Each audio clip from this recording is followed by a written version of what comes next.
races 6:12 through to 8:42. The feature the racehorse Lotto Brigadier Gerald Stakes Group 3. That was after the Henry II, and it looked a pretty deep renewal of the 2-year-old race as well. Silent Star 6-4 from Miss Bluebell, 13-2 for the opener. Bit of money for Magical Mile. Mark Johnson with the call. And they're off. And they got away to quite a level break, although a few strides into the race. Cephalus just had to be taken back off heels. Now at the back of the field, Lady Reset also drifts back together with None Such Lad. Midway down the back stretch they go, and it's Bruno's Gold who has got the lead, racing with a high head carriage, but he's out in front as they make their way through the first quarter of a mile. Pushing up towards the inside rail is Oldbourne, who now wants a piece of the early action, and also Motor Tarbeck between those, racing in third. To the inside, Regal Rambler is in fourth position as they go towards the end of the back stretch. In fifth is Miss Bluebell as they take that slight dogleg turn, being followed between horses by Night Arc. Next is the favourite Silla Star racing in midfield, and racing alongside Magical Mile and Lady Reset is on their heels. Then Cephalus racing towards the inside, having made one or two places. Dark Island has been shuffled back, and None Such Lad is last of the dozen as they lead the back stretch behind them. Against the rail is Oldbourne. Around the outside, Bruno's Gold. These the first two, and they're now 2.5 lengths clear of the third, who on the inside is Regal Rambler. In fourth is Motta Tarbeck. As they take the turn, they've gone through halfway. Then towards the inside is Night Arc, racing just in fifth position. Around the outside, Miss Bluebell is in sixth. Towards the inside in seventh, as they make the turn in, is Ryan Moore on Silla Star. On that one's outside is Magical Mile. Then Lady Reset, followed by Dark Island, and so at the back of the field, a None Such Lad together with a struggling Cephalus, racing now down towards the final 2.5 furlongs, and it is Oldbourne who runs the rail and still has the lead to Bruno's Gold, who's in second place. Now the pack begins to close around the outside, with every chance now is Magical Mile. Magical Mile down the centre of the course now claims the lead over Miss Bluebell, who gives chase in second. Lady Reset towards the near side is now in third. Over on the far side now Silla Star begins to make his move. They're now racing down towards the final half furlong. Magical Mile is now tackled on the far side by Silla Star. Silla Star now goes on, racing up towards the line. It is Silla Star who wins. Magical Mile held second, tight for third between on the near side Lady Reset, and over on the far side that was None Such Lad.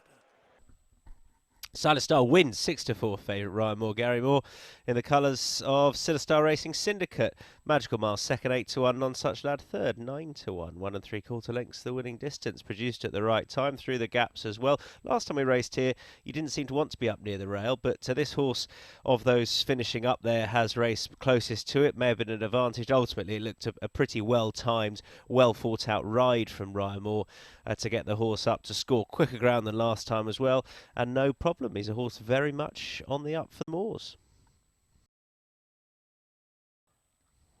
Next up, the listed racehorse Lotto National Stakes. Elite Status 5-2. Blue Storm 100-30. The other Blue Point horse On Point 9s into 6s. And they're off. Racing over 5 furlongs, the Racehorse Lotto National Stakes, very slow to get going, was On Point. Also, Son of Corballis was slow into stride. Blue Storm, however, is showing very good early speed, being taken on by Sheik down the centre of the course in second. Then Hackman in third and Matters Most in fourth position. Elite Status is racing in fifth. He's 3 lengths off the leader. World of Darcy then in sixth up against the far side rail. Down the centre of the course is Dapper Valley, slightly isolated. Then Son of Corballis. Outrun is Love Billy Boy together with On Point, already well inside the final quarter of a mile, and Blue Storm has a lead of 2 lengths now over Elite Status, who is now beginning to eat into his lead, and he now sweeps by him. A brilliant change of gear by Elite Status. Now he's put 2.5 lengths over the field with just over a half furlong to go, and he just goes further and further clear. Elite Status, this is a power pack 2-year-old. Elite Status wins the National Stakes. And the others were simply trailing in his wake. Staying on over on the far side was World of Darcy, but it was a one-horse race. Elite Status. Elite Status wins 5-2 favourite Clifford Lee Carl Burke in the colours of Sheikh Mohammed Abeid. World of Darcy was second, 11-1. Hackman third at 8-1. 5 lengths the winning distance. This was hugely impressive.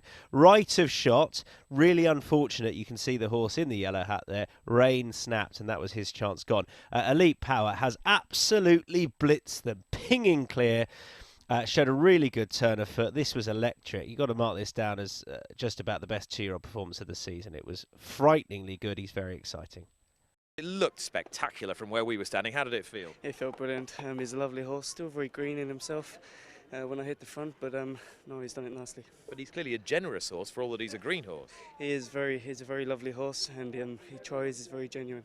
And you know, you look at him there finishing off a race over 5 furlongs like that. Would you be inclined to step him up or leave him exactly where he is? I'd probably leave him where he is. And he's a big baby still. He'll learn again from that, and all they do is sharpen up from it. Roll on Royal Ascot. Yeah, I think it's crossed. You must know the second horse quite well. How do you rate that one? Yeah, that one's a nice horse. Won last time at Pontefract. At times okay, but no, they're both good yardsticks. Like. But you're in a different league tonight. Well done. Thank you. A first and second for Carl Burke in the National Stakes. Elite Status beats World of Darcy, but in truth, Elite Status wins by as far as he wanted to. He's now as short as 2-1 for the Norfolk Stakes, and he's recorded the fastest time in the National Stakes since his own sire, trained by this man, Havana Grey. It's nice when a plan works out, Carl, isn't it? Yeah, I'd like to say I was planning it when Havana Grey won, but no, it was good. He's a lovely horse and a lot more scope than his sire. I think he has the potential to be a very, very good sprinter. I mean, he's a horse with some heft, but as you say, he seems a kind and generous horse as well. Yeah, lovely temperament, great mind. Thinking, well, it's faster ground, they're going to go a lot quicker. For the Coventry Open as well. I'll obviously discuss that with Sheikh Mohammed Abeid, and but I would think the Norfolk is the obvious route. You know, he's a stiff 5 at this stage of his career. I'm sure he'll stay 6, but I wouldn't be worried. Hopefully Wesley Ward will give us a nice lead to the furlong pole. He can do that for you. World of Darcy ran a nice race in second. You go to Ascot with him for something else? Again, I'll discuss it with Steve and Joe and the Bronte lads, but I don't see any reason why he wouldn't go for a Windsor Castle and give the syndicate a good day out. He's a good, solid horse. Ryan said he did nothing wrong. You know, he's galloped through to the line, but obviously the race was over. Ryan said 2 out. I noticed Dramatise is back on Saturday. Such an exciting 2-year-old at this time last year. How's she doing now?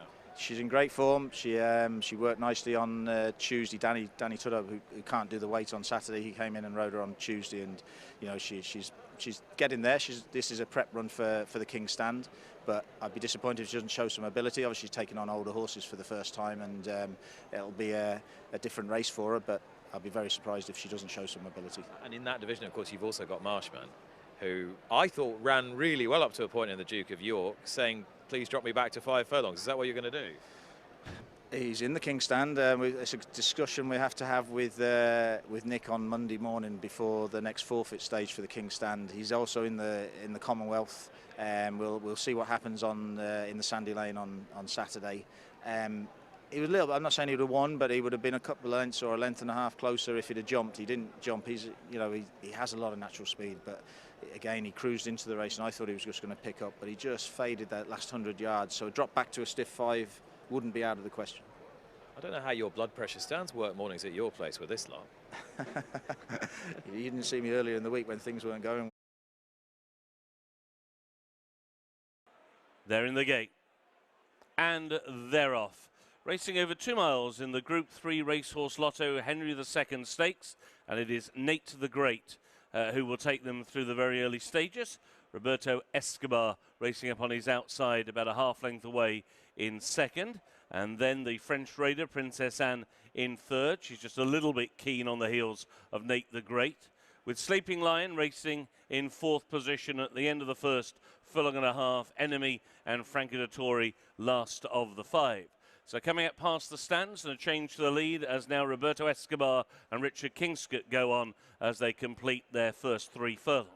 Roberto Escobar with a circuit to go, goes on now by a length and a half to Nate the Great racing in second. Now in third is Sleeping Lion, moving up around the outside of Princess Anne and a couple of lengths back to Enemy, who at the moment is racing around about 5 lengths off the leader, who is Roberto Escobar, as they reach the top of the hill. So it is Roberto Escobar who takes them now into the turn. In second, Nate the Great. A little bit wider, Sleeping Lion racing in third. The grey, Princess Anne, is in fourth, and Enemy still content to sit at the back of the field as they now make the run down the hill towards the back straight and the final mile and a quarter. Roberto Escobar by a controlled length to Nate the Great, last year's runner-up, racing in second. A length away, Sleeping Lion to the outside. A neck to the inner, Princess Anne, and just over a length and a half back to Enemy, bidding to give Franco Dettori a record 7th win in the Henry II Stakes, and they go towards a halfway point. Roberto Escobar's lead now extends to a length and a half over Nate the Great, who races in second. Just over a length away, Sleeping Lion in third, a half length to the inside, Princess Anne is in fourth, and now 2 lengths back to Enemy, still unhurried and unworried at the back of the field. Racing now on towards the final 7 furlongs. Richard Kingscote and Roberto Escobar still have the lead. 2 in second, Nate the Great and William Buick as they take that dogleg turn 2/3 of the way down the back. Out wide on the track is Ryan Moore on Sleeping Lion. Then towards the inside, Jules Maubien on Princess Anne and Franco Dettori and Enemy at the back of the field. And they're now inside the final 3/4 of a mile. And Roberto Escobar takes them into the far turn. Roberto Escobar to in second, Nate the Great. In a clear third, Sleeping Lion. In fourth place, Princess Anne, and Enemy has been last throughout. He's now about 6 lengths off the leader, Roberto Escobar, with a half mile to go in the Racehorse Lotto Henry II Stakes. And it is Roberto Escobar who leads by 2 lengths. Ridden along, Nate the Great to the inside of Sleeping Lion, who's travelled well into the race. Enemy is now given the hurry up by Franco Dettori towards the outside. Princess Anne now just about last, and they race inside the final 3 furlongs. Roberto Escobar still has the lead. Coming back for more is Nate the Great. Down the outside, Sleeping Lion, and wider still is Enemy. And now last is Princess Anne inside the final 1/4 of a mile. Roberto Escobar hanging tough to that far side rail. Still his lead is a length over Nate the Great. He's seen off Sleeping Lion. Enemy hasn't got to them. Neither has Princess Anne. Roberto Escobar with a furlong to lead. Now he leads by only half a length. Nate the Great with one last late lunge on the outside. Roberto Escobar or Nate the Great. Roberto Escobar gamely to win. Roberto Escobar held them all at bay. Nate the Great in second and Sleeping Lion in third. Roberto Escobar wins, 7-5 favourite. Richard Kingscote, William Haggis, Nate the Great second, 9-2. A neck, the winning distance, all 5 ran. Roberto Escobar, probably well-judged ride. Well, it was a well-judged ride from Richard Kingscote. Over towards the far side. He's got an excellent strike rate for William Haggis, now on 30%. Anyway, he's just kept the horse together and kept him going up through the gears. Had to keep him straight towards the finish, didn't he? Just edged off the rail. Nate the Great came to challenge, pulled his stick through. Did Richard Kingscote, and this horse has stayed on best to score, seeing it out very well.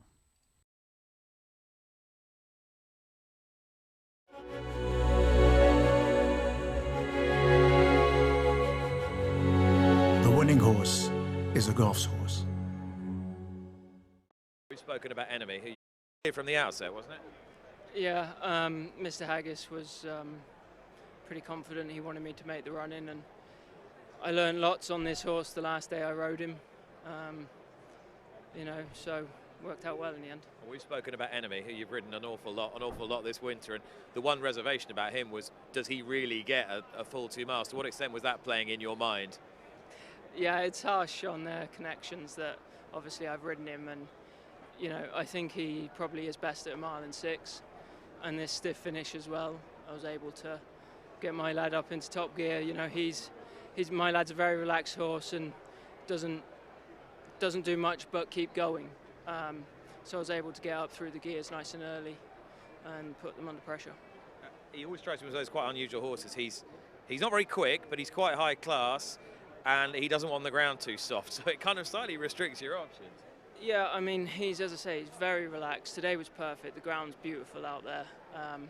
Got to do our own thing in front, and he's a dream ride really, because when you're in front, you know, you can do what you want because he doesn't take you on. He just relaxes and does everything you ask. So he's the perfect ride, really. I mean, can he make a mark in some of those better cup races now, do you think? Hopefully, he seems to be taking steps in the right direction. He's still pretty lightly raced, so you know, fingers crossed. Talking of lightly raced and taking steps in the right direction, you're in the colours of Desert Crown. What are you expecting tonight? Yeah, I mean, obviously, he's a high-class horse. We know that. His work's been very good. For all that he doesn't give us everything at home, it's exciting to get him back, and you know, hopefully everything goes smoothly for him. And Solid Stone, who is here in the same silks Ryan's riding, he's his regular mate, isn't he? He's his regular galloping companion. Yeah, well, he's a good animal in his own right, and it works well that he's able to give Desert a nice lead, and it just so happens that this race lines up nicely for him at the same time. You know, he's well up to Group 3 level in himself anyway, so he's not out of place, and you know, it's a good spot for him also. And to what extent does that help you? Is it just a question of ensuring that you've got a good, even, solid gallop to run at? Yeah, I think it certainly will help us in the fact that if he wasn't there, then people could mess around, but you know, I think he likes to make the running sometimes, and it gives us another string to our bow. You excited? Yes, I am, yeah. Excellent. Good. Thanks. Cheers. Next up, the big one, Desert Crown 2-5 from Hukum at 5-1. 10-1 easy to back cash, 16s and bigger the rest, the Brigadier Gerard. And they're off. In the Racehorse Lotto Brigadier Gerard Stakes Group 3, and it is Solid Stone and Ryan Moore who take them through the early stages. To Claymore racing in second, Huckham to the inside and Eckaway in third, then a length and a half back to the Grey Cash, who races in fourth position and is a little lit up and keen. Then in fifth place is Desert Crown. He races on the outside of Chichester as they go through the first 2.5 furlongs, and it is Solid Stone who plays the hare. He's out in front by 2 lengths. To the outside, it is Claymore who races in second.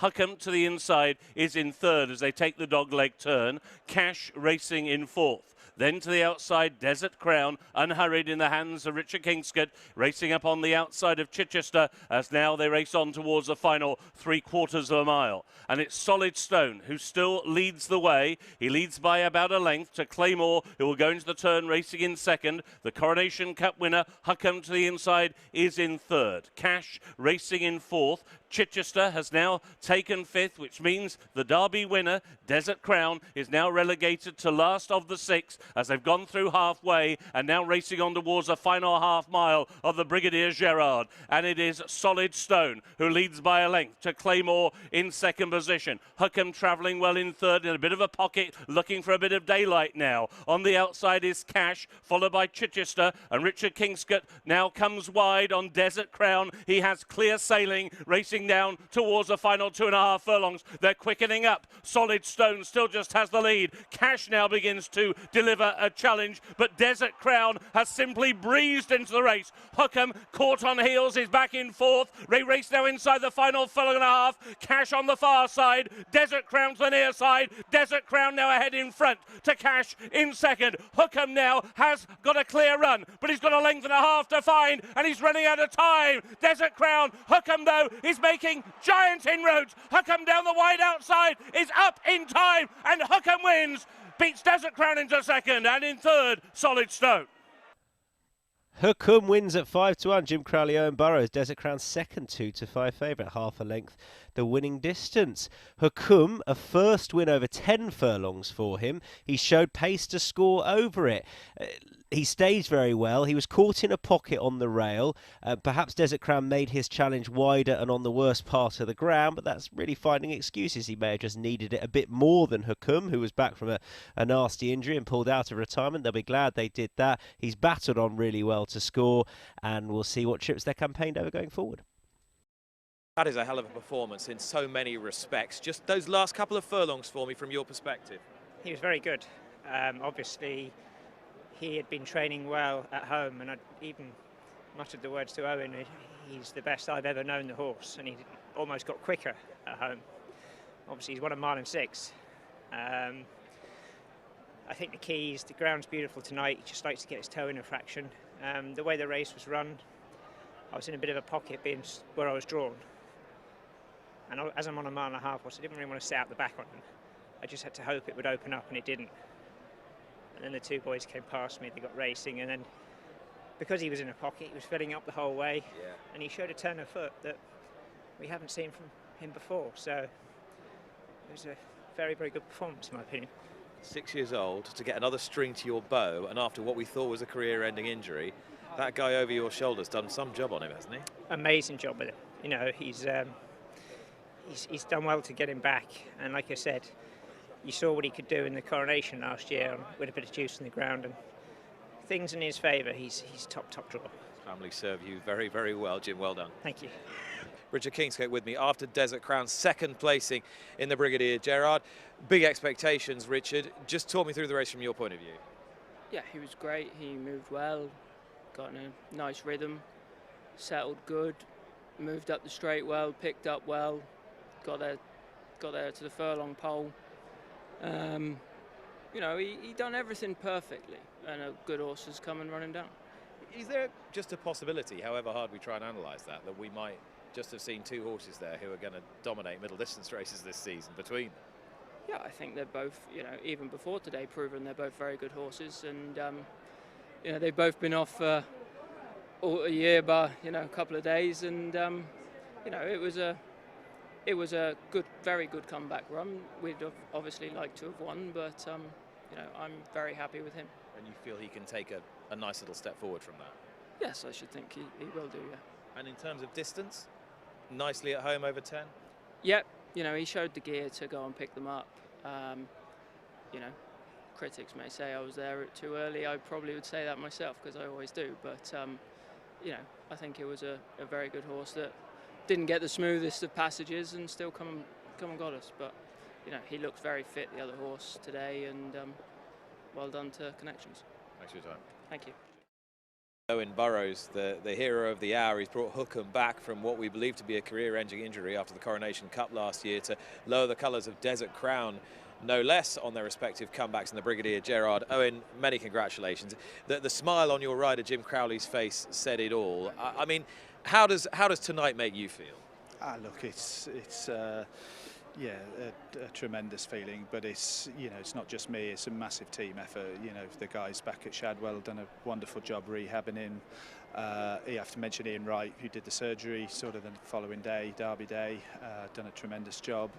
Obviously my team at home as well, my head lad John Lake rides him every day, and look, he's not sort of, he's not a hooligan, but he's a handful, you know, as you just touched on. He's a big, you know, strong horse, and, you know, you can't be falling asleep on him, you know. It was, yeah, gutting, absolutely. And not just for me, for everybody, you know. The whole yard was on a high, and then to, you know, just be sort of guts as such, you know, so this is pretty sweet, and we spoke a little bit yesterday morning, and I knew the irony wasn't lost on you then, and it won't be lost on you tonight, that you're there, the apprentice to the great master, Sir Michael Stout. Did you have a few words afterwards? I didn't actually. I've not seen him, to be truthful. So look, yeah, he's a legend, isn't he? So, you know, I had some wonderful years there, and yeah, touch wood, he's taught me well. To what extent were you challenging his virtues of great patience and preparation when you were producing this? Yeah, look, you know, obviously it helps when you've got such great owners who are, you know, willing to give the horses the time, and, you know, credit to Shaker Hisser as well, because obviously she was, you know, the one who said, look, if his rehab goes well and goes straight forward, then you know, he could just come back to you. So that was always, you know, she'd said that to me early, you know, so there was always hope, you know. You got locked up in a pocket for a while. Jim said it might have been a blessing in disguise. Richard Kingscote was saying that he was disinclined. Yeah, it's, you know, as I say, we've could be handicap over a mile, where assessment was 9 to 4, Yanas 3 to 1, 5 to 1, and bigger the rest, bit money for Arian Power. And they're off.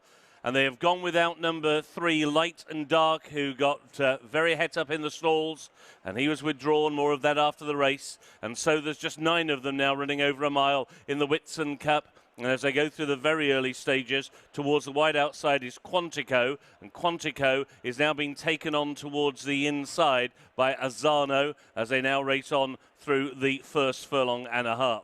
And as they do so, going towards the end of the back straight, it is Azano with Quantico on the outside racing in second position. Helm Rock up against inside is in third. There were some traffic problems at the back of the field. Assessment looks to have lost his action and he's been pulled up by Ryan Moore. So Assessment is out of the race. So now they're beginning to make the turn back towards home. And it is Azano who now has a lead of 3 lengths to Helm Rock, who races in second. Quantico is in third. Yantani is in fourth. Dingle made the turn in 5th position. Followed next by Indemnify. Then towards the outside, Aaron Power. And on the inside, Yanas is just the back marker. They're racing on now down towards the final 2.5 furlongs as Zano leads by about half a length. Now being ridden to try and close Helm Rock, and Helm Rock now takes the lead at the quarter-mile pole. So it's Helm Rock who now goes on. Indemnify is the grey who is staying on in second. Aryan Power down the wide outside. At the moment, Yanas cannot get an out,